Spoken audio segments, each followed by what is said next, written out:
औकात में लाना या फिर उसकी औकात बता देना, क्या कहते हैं इसे इंग्लिश में? आइए सीखते हैं। यहाँ पर पहली बात मैं आपको ये बता दूँ कि यहाँ जिस औकात की मैं बात कर रहा हूँ, वो लिमिट से ज़्यादा जुड़ा हुआ है और किसी के पास कितने पैसे हैं, किसी की कितनी प्रॉपर्टी है, यहाँ उसकी बात नहीं हो रही है। ऐसे बहुत सारे वीडियोज़ आपको इस चैनल पर रोज़ देखने को मिलेंगे, ईश्वर हिंदी 1 टू 1 पर। तो अगर अभी तक आपने इसे सब्सक्राइब नहीं किया है, तो आप कर लीजिए। करते हैं शुरुआत। देखिए, इसके लिए जो इंग्लिश फ्रेज है वो है to put in one's place, to put someone in one's place.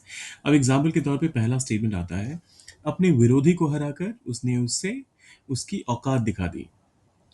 अब इंग्लिश में इसे कहेंगे, by defeating her opponent she put him in his place. यहाँ ये ध्यान दीजिएगा, ओपोनेंट कह देते हैं कई बार लोग, गड़बड़ मतलब मिस्टेक करके प्रोनाउंसिएशन गड़बड़ हो जाती है वहां पर, तो इसे अपोनेंट कहना है आपने, opponent. So by defeating her opponent she put him in his place. दूसरा एग्जाम्पल आता है, नए कर्मचारी ने जब ज्यादा ही तेजी दिखाई तो बॉस ने उसे औकात में ला दिया। व्हेन द न्यू एम्प्लॉय, जब नए कर्मचारी ने ज्यादा तेजी दिखाई, एक्टेड टू कॉकी, तेजी दिखाना मतलब ज्यादा चालाकी करना या फिर अपने आप को ज्यादा स्मार्ट साबित करने की कोशिश करना, तो इसके लिए आप कॉकी वर्ड का इस्तेमाल करते हैं। कैजुअल है लेकिन आप इसका इस्तेमाल कर सकते हैं। अगर बहुत ज्यादा फॉर्मल सेटअप में है तो आप ओवर स्मार्ट जैसे जैसे वर्ड का इस्तेमाल यहाँ पर कर सकते हैं। So when the new employee acted too cocky, boss ने उसे औकात में ला दिया, the boss put him in his place. When the new employee acted too cocky, the boss put him in his place. अगर फीमेल एम्प्लॉय है तो हम कहेंगे the boss put her in her place.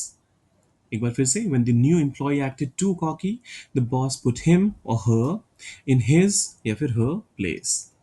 तीसरा एग्जाम्पल कहता है, शिक्षक ने घमंडी छात्र को सबके सामने उसकी औकात बता दी। The teacher put the arrogant student, घमंडी, arrogant. The teacher put the arrogant student in his place in front of everyone. यहाँ कोट बस एक मिस टाइप हो गया है, इसकी जरूरत नहीं है नहीं वैसे। The teacher put the arrogant student in his place in front of everyone. अब ये आखिरी वाला आपके लिए है, उसने अपने भाई को उसकी हद में रहने के लिए कहा और उसे औकात में लाया। इसको कैसे ट्रांसलेट करेंगे आप सोचिए और डालिए कमेंट सेक्शन में। जाने से पहले सब्सक्राइब, लाइक और शेयर करके जाइएगा। मिलते हैं जल्दी।